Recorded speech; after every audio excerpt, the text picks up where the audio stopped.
Hi everyone, it's Angus here. I've had a couple of people ask me to have a look at how to perhaps find some stocks on markets other than the US market. So I thought what I'd do today is show you how I might go ahead and use the scanner or the TradingView screener to look for stocks that are performing nicely on the ASX, perhaps against all this current turmoil that we've had recently. So what I'll do is on the homepage of TradingView, I've logged in.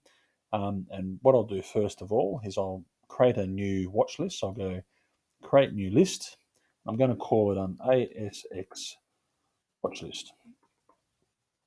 Save. So that's just the top little icon at the top up there. And I've gone create new list and I've saved it as my ASX watch list. So as I find stocks that I think are interesting, I'm going to go through and add it to this watch list and just show you how I build it up a bit. Right, so once I've gone to the home page, I'm going to click on chart. I've actually got chart open here because it allows me to start recording the video. So there's very little on this chart. I don't know what you get when you first open up TradingView, but let's pretend that this is a fairly standard sort of chart. I'll get rid of all this stuff here. Now, because we've only got 20 minutes to make these videos, I'm going to have to try and get through it a little bit quicker. So, I'm normally pretty bad with my time, but let's just see how it goes. So I've got a normal chart. First thing I'm going to do is switch it to a candle view. So I'm going to click on that little drop down. I'm going to make it a candle view. So I'm going to click candles.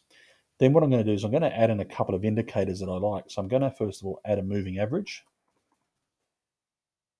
So a simple moving average, which is this one here. You can add a exponential moving average, but I'm really looking for stocks that are nice and steady. So I'm going to click this once, and you'll see up the top left there's now a moving average 9 up over here. I'm going to click it again because I want two moving averages. So I've clicked that twice.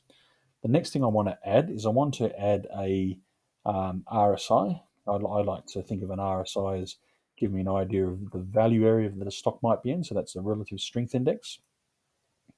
And I'm also going to add, I think I'll leave it at that. So I'm just going to keep this one really simple. So if I now click on the background, you can see I've got two moving averages and I've got an RSI, which helps me get an idea of what the value of that stock might be. So first of all, I'm going to do my normal thing, which is I'm going to make this, let's say, I'm going to make it a 20-day moving average. And it's only a 20-day. You can see it says length, but 20 is simply whatever period you've got your time length set on. So if I had it as an hourly thing, then it'd be basically the 20 last candles at an hourly candle interval. So I'm going to change my style. I'm going to change this to green because I have this big belief that green is good. So let's go green. Let's make it a little bit thicker just so I can see it a bit better on the background of the chart. I might make it this sort of bright green here. So I'm going to go OK. I'm not quite sure what to add this one at. So for now, I'm going to add as a 50-day moving average. So I'm going to say red, just so it really stands out. I'm going to make it thicker. I'm going to go inputs. I'm just going to make it a 50-day. And all I'm doing with these two moving averages, so that's a 20-day, which is, quite a short moving average. And that's a 50-day, which is a, wider moving average. Let's call it a, people might say 20s, a really tight moving average. 50 is good for the short, good to see what a stock's doing in the short term. 100-day might be good in the medium term, and a 200-day is good on the long term. You'll often hear people talking about, 50 stocks just broken above its 50-day, 100-day, 200-day moving average. Even fundamental traders use it. Next thing I want to set up is my RSI. And so on the RSI,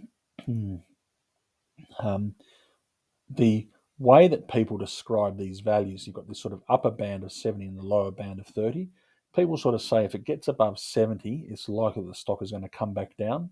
And if it gets below 30, it means it's probably been oversold and it's likely to go back up. But I like to buy it in a bit of a sweet spot. So I like to say I like stocks that are somewhere between 50 and 65 as far as their RSI value goes. I'm going to turn off this middle band. I'm going to change this one here to green because, green's good. I always like green, as you know. Going to make it a bit thicker. And then my background color, which is this purple color here, I'm going to make that a light green. I might make it this one. No, that's a bit too light. It might be because of this, yeah. So if I click on that, and to see this opacity setting here, so I'm just going to move it up until, I think that's not too bad. So I'm now going to click OK. So I've got 65 and 50. So I'm now looking for stocks, the way that I like to trade. I like it when the RSI is pointing up and it's somewhere in this range here. So ideally, see how it was pointing up here and it was at the sort of bottom of that range. And the stock had a nice run. And then when it gets too high, when it gets above this area here, you can see when it got above it there, it came down a bit. When it got above it up here, it came down a bit. And this isn't true all the time. Like, it's just as a generalization. You can see it got above it here, it came down a little bit. Got above it here, came down a bit. Sort of was in this middle area here, started to point back up, ran up. So it's just, as I said, it's only an indication. It's not always going to be true, but it's just something that might help you visually just to see if a stock might be at a good value area or not. And you can see, sort of most stocks, it's sort of fairly accurate, just to help give you a guide as to whether a stock's oversold or not. Right, so we've got our chart set up. We're going to switch to our watch list, so ASX watch list. So here we go. Now, what I want to do next is I'm going to open up the stock screener. Typically, it's probably set to the US. So I'm going to change it from US back to the Australian market, so ASX. Click on Australia. And now I've got all Australian stocks. And so what I'm going to do is I'm going to rename my chart. I'm going to go save columns as ASX and go save. And I'm going to go save my filters as ASX. So I know that I've got both, and go save. And then I'm going to have a quick look at what I've already got set up by hiding this column on the right, just so I've got a bit more room. I'm going to sort it that way. And so I'm going to say reset all my filters just by clicking reset all. And so you can now see I've got 2,224 ASX stocks. So these are stocks listed on the Australian Stock Exchange. So I'm going to have a look across my filters. For this particular one, I'd like to have rating. I like to have the last price. I like to have the percentage change. I'm not going to worry about relative volume, so I'm going to remove that. I'm going to leave my RSI. I'm going to leave my weekly, monthly, 3-monthly, yearly, average volume. I'm going to get rid of this Bollinger Band one, and I'm going to leave this revenue one. So now that I've set up these graphs and I've set up these columns, the way you can pick them, I've made plenty of videos on this. You can literally just go through here and pick the ones that you like. You can see I've got on this little 1D here, so that means time interval is 1 day. So all these indicators here that are relevant to a shorter time period, these are probably not all relevant, or the RSI would be the one that's relevant.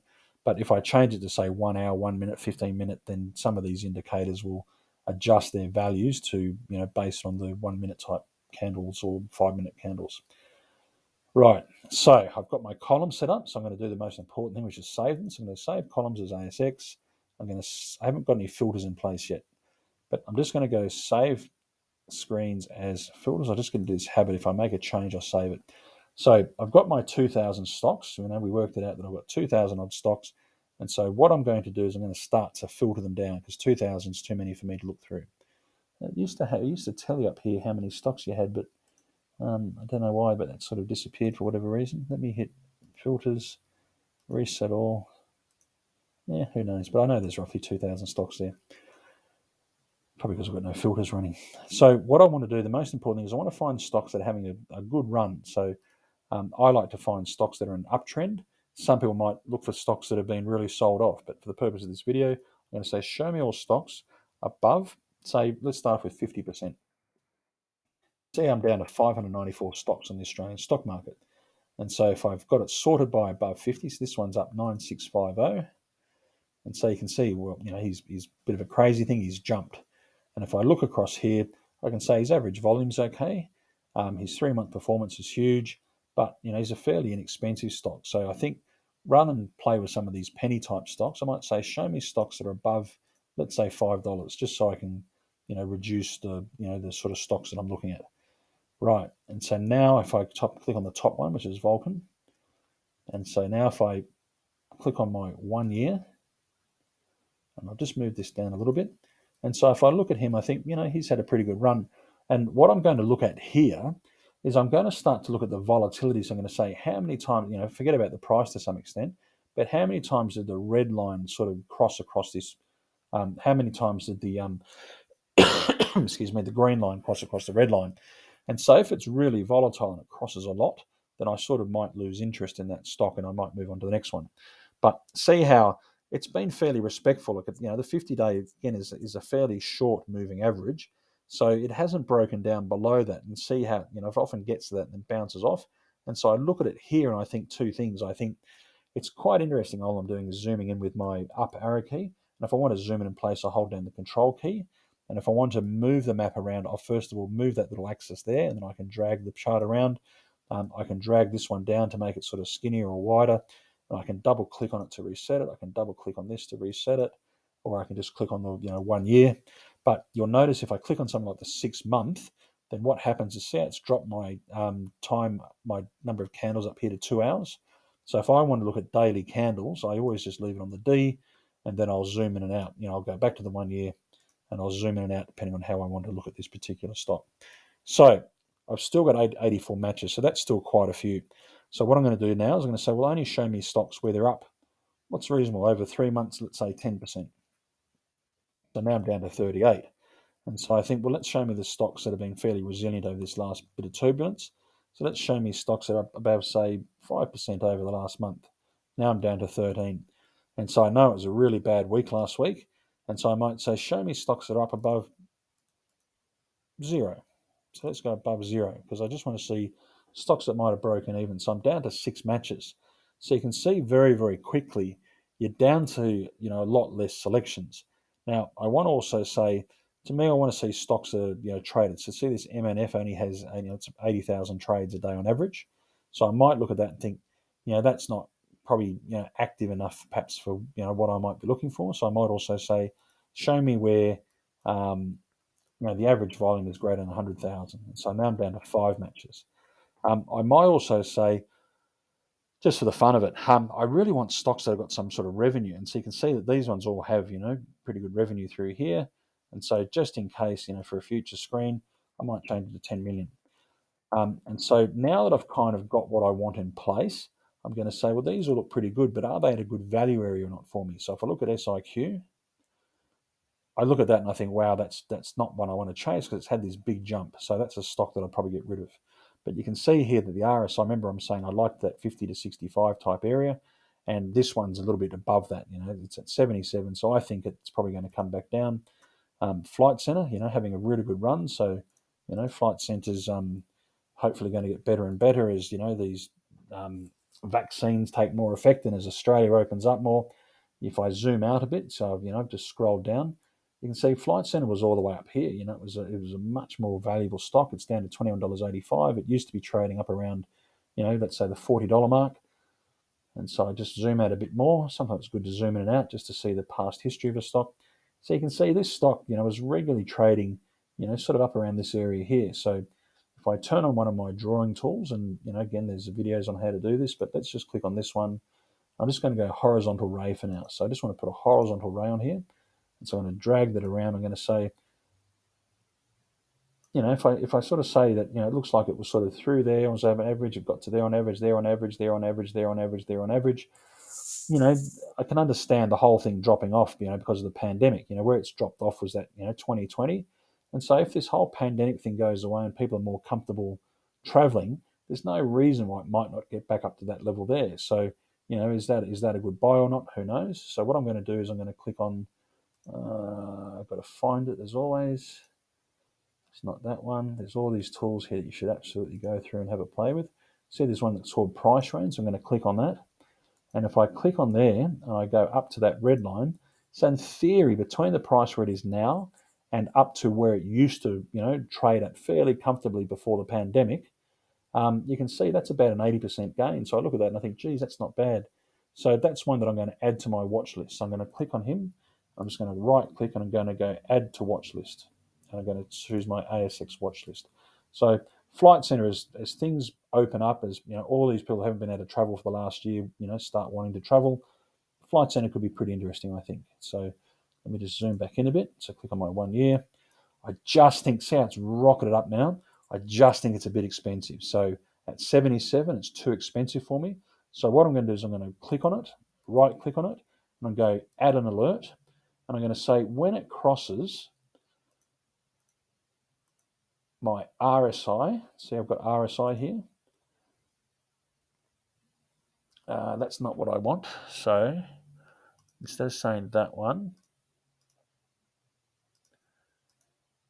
so see how all I can do is I can only say, when the price crosses my RSI, then send me an alert. So I don't want that. But what I'm going to do is I'm going to say, click on my little RSI here. I go right click and I'm going to go add an alert on my RSI. I'm going to say when my RSI crosses down through around, I'm going to say, when it crosses back below 70, send me an alert. So I'm going to say FLT, I'll call it flight center, looking like better value. And so I can now forget about this, for the next, however long I like. And so what it's going to do is, well, you've got an expiration time, so you might want to adjust that. But, let's say for the next month, or, let's say up until, I don't know, December the 1st, if this flight center RSI crosses back into what I think is a value area, 70 is still a little bit high, but it means that I'll just be aware of it and, I might be able to, keep an eye on it. So I'm going to go create. And so I've now got an alert. And the way I can see these alerts, if I click on this little clock up here, you can see somewhere here, probably down the bottom. I need to clear all these out. So see how they've now got this little alert here that says flight center looking like better value. And so I'll now get an email when it comes back into this sort of, see it's got a little, let me make this bigger. See how my RSI, see how there's now a little orange dotted line across there? So that's my alert. See how it says flight center looking like better value, and it is actually at 70. And so when it comes down, I'm going to keep an eye on it. I'm going to say, well, if it dips lower, I'm going to buy it. And if it sort of gets down below this and sort of looks like it's moving back up, I'll probably buy it as well. So, I like to look at flight center, just as an example. So let's check out these other ones. So Web. Webjet's obviously going to, again, also benefit from the pandemic. But if I have a look at Web, his RSI is only just above it. Again, if I zoom out on him, and I can sort of say, well, again, he used to happily trade around that level there. So if I go back up to here to get my line, I click on there. If I want to hide these temporarily, I can just click on this little hide button. So that's got rid of those. And so I can say he was pretty happy at around about that sort of level there. And so let's zoom in a bit. And so I can say, well, between there and there, if I click on this one, I can say zoom up. And so there's about a 30% upside to him. So not quite as good as FlightSend, but still pretty good. And I can also use this tool and I can say, well, how far has he recovered? So if I went all the way down to where he was at his bottom, and then I look at him up here, bottom down there, and I drag this one down to here. So he's already up 180% from his lowest sort of point. So he's recovered pretty well. So again, go back to my watch list, and I'm going to go Alt W. I'm going to add him to my watch list as well. IEL. So again, his RSI is at 66. Set him back to 1 year. I've obviously bought him before. That's where I identified him earlier. And so again, he's having a pretty good run. If I turn back on my moving averages, so it's crossed a few times, not dramatically, but you can see here he's using this green line, this MA20 for support. So again, he's probably a little bit expensive. See how it's just slightly above this RSI here. So I'd probably do the same deal with him. I'd probably say wait till he comes back to around 65 and perhaps look at buying him. So I'm going to go Alt W and add him. Right, LIC. Same sort of deal. It's at better value though. So see how the value is around 55. And so what I'll do with him is I'll add him to my watch list. And I want to wait with this one until it turns around. So if my RSI points back up, which means he's probably had a green day, then I think that's a stock that I might invest in. Like it looks like he's perhaps heading back up in the right direction. And so that's the end of those 5 stocks. And then if you want to be really clever, this is the stocks that meet my criteria today. And then tomorrow when you log in, there'll be different stocks. And as the market gets stronger and as it starts to recover from this little bit of a pullback that we've recently had, then you'll get more and more. So at the moment, we've only got 5 matches. But, during a good time when there's a bit of a bull run, you might have 20. And so the thing that I would then do is I'd click on this little clock here. Can't enable alerts because I haven't saved this one. It's going to go save screens as ASX. I'm running out of my time, but what I'd do is I'd click on this little thing here and I'd say move this out to as far as I can, which is the 1st of December. And I'd say, if there's a new stock that appears on this list, send me an email about it. So new ASX stock to watch. I'm going to go enable. So now I'm going to get an alert when any new stock appears on this list. So with 15 seconds to go, I hope that was useful. I hope that there was something of interest. You can scroll down as always and see what their financials are, what the technical indicator is, And thank you for listening as always.